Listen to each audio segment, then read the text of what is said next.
బాన్ Christian pastor గారు, బాన్ Christian అనేది ఏం లేదు బాబు. పుట్టుకతో క్రైస్తవుడు.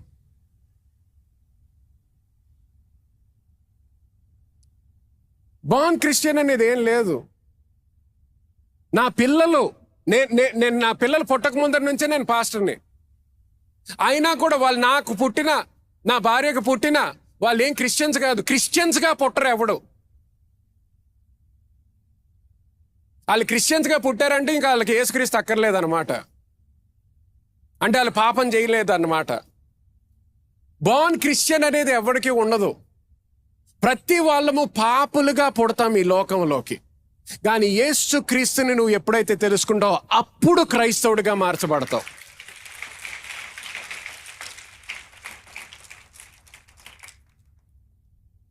ఎప్పుడైతే క్రీస్తుని తెలుసుకుంటావో అప్పుడు ఆయన ఆత్మ నువ్వు పొందుకొని, ఆయన కృప పొందుకొని ఇప్పుడు ఆయన లాగా జీవించడం మొదలు పెడతావు.